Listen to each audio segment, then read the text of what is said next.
Are you not as children of the Ethiopians unto me, O children of Israel? Said the Lord, have not I brought up Israel out of the land of Egypt? Amos 9:7. Are you not as children of the Ethiopians unto me, O children of Israel? Said the Lord, have not I brought up Israel out of the land of Egypt? This is literally the root of David, the King of Kings, Lord of Lords, sitting on one of the many thrones of David in Ethiopia. But according to the Kepler Nagus, which was written 1,000 years after the original tongues, for all Bibles are translated out of the original tongues, which was written in an Ethiopian language called Ge'ez around the 4th century Common Era. And the second book of Timothy let us know that all scripture is God-breathed. In other words, God is the author of the Bible, because for he alone knows the past, present, and the future. For he alone is Alpha and Omega. This is Haile Selassie words. We in Ethiopia have one of the oldest versions of the Bible, but however old the version may be, in whatever language it might be written, the word remains the same. The word remains one and the same. It transcends all boundaries of empires and all conceptions of race. It is eternal. I will read it again. We in Ethiopia have one of the oldest versions of the Bible, but however old the version may be, in whatever language it might be written, the word remains one and the same. It transcends all boundaries of empires and all conceptions of race. It is eternal. Haile Selassie the First.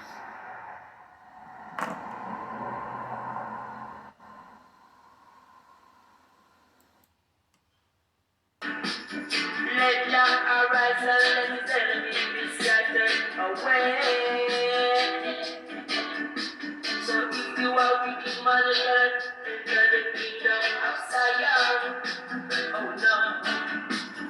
If you are evil woman of God, enter the promised land of Ethiopia. Better turn out to Jah. In other words, we are all born in Zion. Zion is another name of Ethiopia.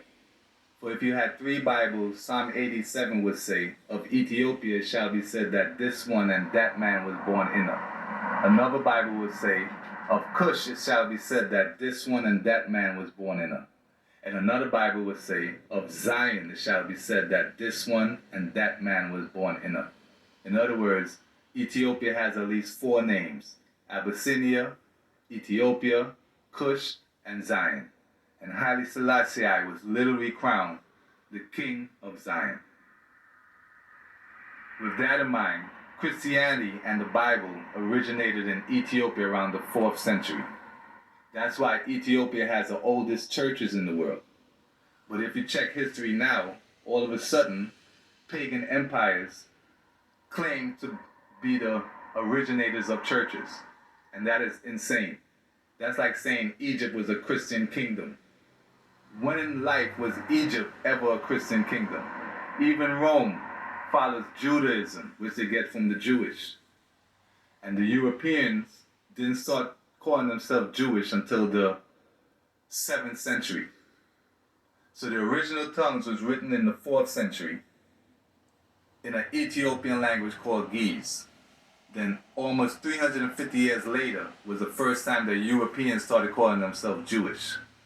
In other words, there weren't any synagogues here 2,000 years ago. Think about that. If Jewish people didn't start calling themselves Jewish approximately 1,300 years ago, how could they possibly say that they had synagogues around 2,000 years ago? So it's just like the King James Version. The King James Version, which was written 1,200 years after the original tongues, in their version they made it Old and New Testament. Because the original Bible was not cut into portions. It was one book. But if you label a story an Old Testament story, then some people will believe that it happened thousands of years ago. So in their version, they want us to believe that Solomon and Sheba died approximately 3,000 years ago. Even though the Ezekiel 38 let us know that Sheba is supposed to be here in the latter times or in the end of days. So she wasn't here 3,000 years ago. That was just the King James Version attempt to change time by having you believe that the present is in the past. And they got it from Judaism, who was literally the Jewish people, which they didn't get their Torah until 350 years after the original tongues. So in other words, the Bible come first, then the Torah, and then the Quran. We all know that, and any biblical scholar will tell you that. The Bible was first. What they would do was take claim of it. They would say that they wrote it in the 1st century in Rome, even though Rome in the 1st century were pagans. Everyone know that Egypt, Rome, Syria, they were pagans. They were not Christian kingdoms. Ethiopia has the oldest Christian kingdom in the world. Ethiopia has the oldest monarchy in the world. The story of Noah only runs on the Ethiopian calendar, which only goes back to approximately 8,000 years. So any calendar claiming to be older than 8,000 years, or anyone claiming to know anything that happened over 8,000 years, is all made up, considering the oldest writings is approximately 6,000 years. So no one left you a letter and told you what happened 300 billion years ago. So it's the same concept. They claiming to know the past before the past even exists, and now they're claiming that they are the originators of churches, even though it is well known that Rome, Egypt, Syria, and all these other places, Armenia, were pagans. They were not Christians. Even Roman Catholicism is not Christianity. Everyone will tell you that there's a big difference between Eastern Christianity and Western Christianity. But anyway, the Romans learned their Catholicism from Judaism. Hence, the Vatican was made in the 15th century, which was approximately 800 years after Europeans started calling themselves Jewish, and which is approximately 1100 years after the original tongues was written in the Ethiopian language called Ge'ez. So in other words, Ethiopia predates all their sayings. Just like Ethiopia has the oldest churches in the world. So in this video, we're going to explain their lies and show the truth.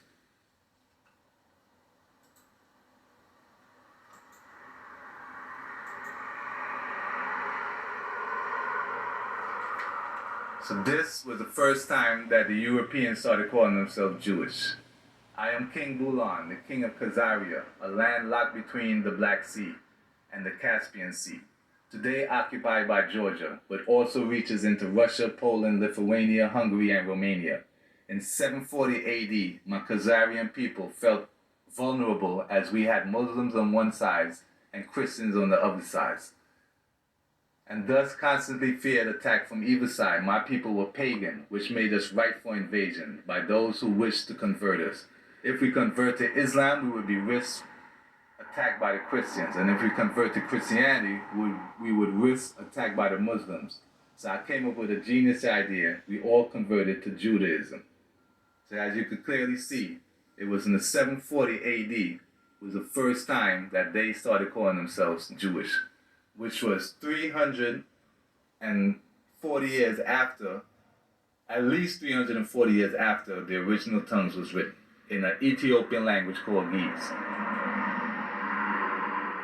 So this is Haile Selassie in one of the oldest churches.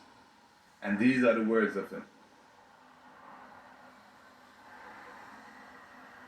The existence from ancient times of marvels of construction, among which Ethiopia proudly numbers the monuments at Axum, the remarkable rock churches, and other engineering wonders, attest to the long history of the profession.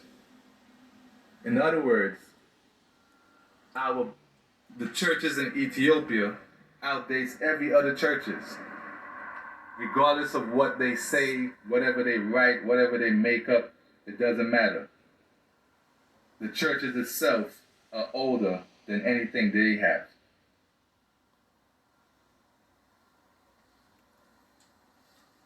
So let's see what they did.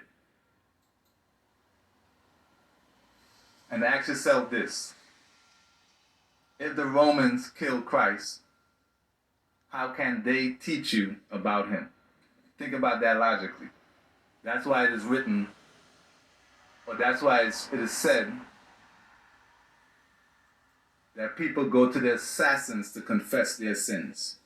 So this is what it says about the Ethiopian Bible. Ethiopian Bible is the oldest and complete Bible on earth, written in Ge'ez, an ancient dead language of Ethiopia. It's nearly 800 years older than the King James Version. You see, I wrote that in a group, and someone made a meme out of it. But I made a mistake when I said 800. It's 1200, because from the 4th century to the 16th century is 1200. So imagine 1200 years before the King James Version, Ethiopia wrote their Bible. But then when the King James Version was written, they claimed to have written their version or got their version from the 1st century. In other words, they're claiming that they wrote the Bible before Ethiopia, even though they basically copied it, edited it, translated it, so they made their own Egyptian European version. So they use the Ethiopian version to make their own version, or they use the Ethiopian original to come up with their version. That's why in the Ethiopian it has at least 81 books compared to only 66 in the KJV version. So the KJV version is just an edited version of the original. Because in the original it told us to only pray to the God of Abraham, Isaac, and Jacob. In other words, only pray to the God of Israel. It didn't tell you to pray to his son, to the begotten son, to the married. It only told you to pray to God himself. So let's listen to what happened in Ethiopia.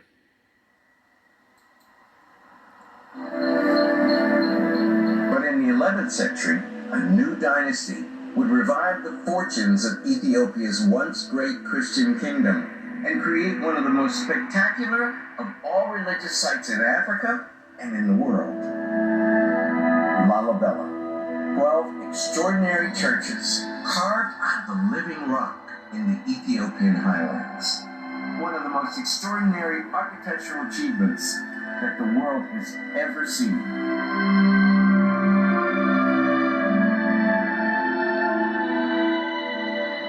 The churches were built during the Zagwe dynasty, which arose from the ashes of Aksum, reviving the Red Sea trade routes in Christian Ethiopia.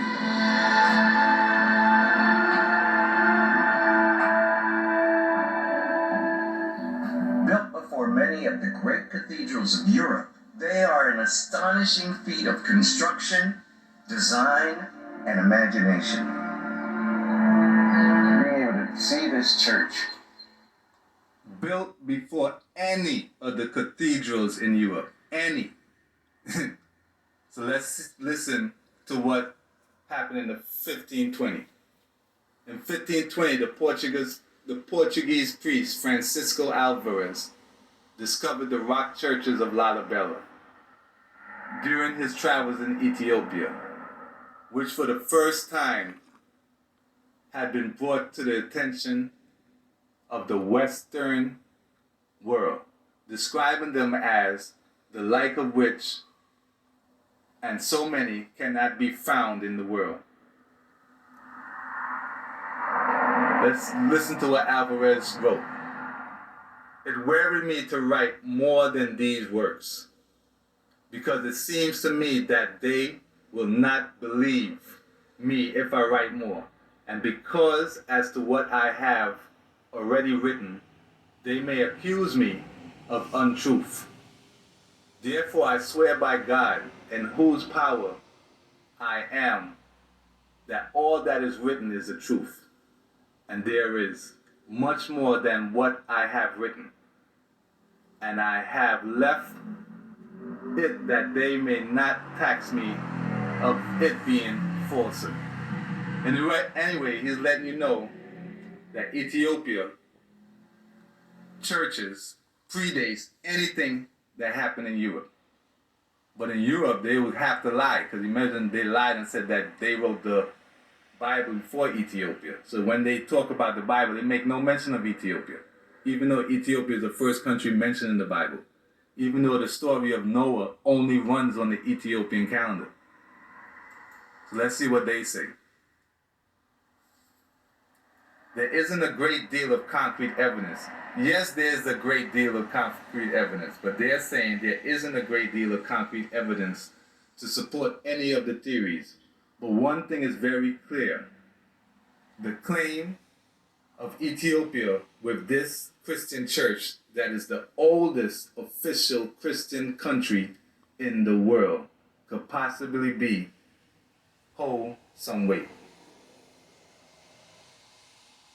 Read it again. There isn't a great deal of concrete evidence to support any of the theories, but one thing is very clear. The claim of Ethiopia with this Christian church that is the oldest official Christian country in the world could possibly hold some weight. Get it? Ethiopia is the oldest Christian country in the world. But according to them, they want us to think that Jesus was in synagogues. Even though they didn't start calling themselves Jewish till the 7th century. They want us to believe that Jesus was here 2,000 years ago in synagogues. So let's read one of the lies that they have written. Throughout the life of Jesus, the temple and the synagogue both played important roles. Jesus was first presented in the Jerusalem temple soon after his birth. So in other words, they want us to believe that there were synagogues in Jerusalem 2,000 years ago. That is hilarious. Let's see more lies. Or let's see about what God says about the synagogue of Satan. Then there arose certain of the synagogue, which is called the synagogue of the Libertines, the Syrians, the Alexandrians. Right? So Egypt is the Alexandrians. So synagogues arose all over the place. After, not prior to 2,000 years ago. And ask yourself, if it is written that it's the synagogue of Satan, why would God have his begotten son brought up in the synagogue of Satan? That's like so contrary to the meaning of it. It's like, basically, they're not following God. They're making up their own stuff. So they have to lie about everything. So let's see their oldest churches according to them. This is Wikipedia. They want us to believe that one of the oldest church was in Egypt. So they're giving claim to Egypt, which is the number one enemy of Ethiopia. Because it's written that Egypt was called the granddaughter of Ethiopia, and Egyptians were called disobedient Ethiopians. So in other words, they're not following Ethiopia. They're making up their own stuff. So you see, they're giving credit to Egypt. So the question is, they go Alexandria again. The question is, when in the history of mankind was Egypt a Christian kingdom? Never. But they're giving claim to Egypt as if first they want to act as Egypt is before Ethiopia, which is a lie, because then they were called the granddaughter of Ethiopia. So on the bottom of their list, here comes Ethiopia. So prior to that, they want to say it was Egypt, another church in Egypt. So Egypt had a bunch of churches, even though they were well-known pagans. So let's see the 10 oldest churches that they claim in the world. Built in 537, 483, 364, 340 in Germany. Hilarious. Roman Catholic, right? We all know that the Vatican was made in the 15th century. So they're trying to claim a building that was built in the 3rd century that it was a church. You understand? It's like they will act like this building was always a church. No, you weren't Christians then to be in a church. So there's 325 in Palestine. Like, when were they a Christian kingdom? Syria, when were they a Christian kingdom? Jordan, when were they a Christian kingdom? Israel again. Israel is God's name. Israel is not a land. For it is written that Jacob is Israel. So it's God. He's the founder. He's the father of the 12 tribes of Israel. So it's a family. But Israel itself is another name for God. So they're saying the oldest church was built in Syria and it was a Christian church. When in the history of mankind was Syria a Christian kingdom? Never. Because it already told you that Ethiopia has the oldest Christian kingdom in the world. So just see more lies.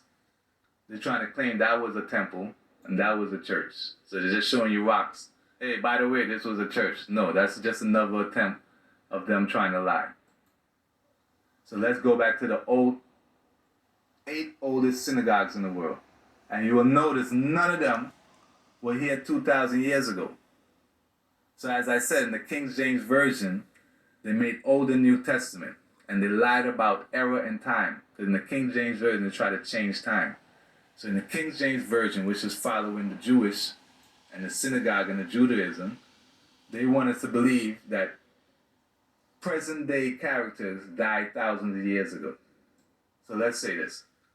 Synagogue, the 8 oldest synagogues, 1352,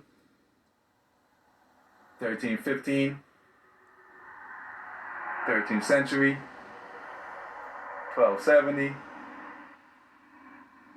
1200,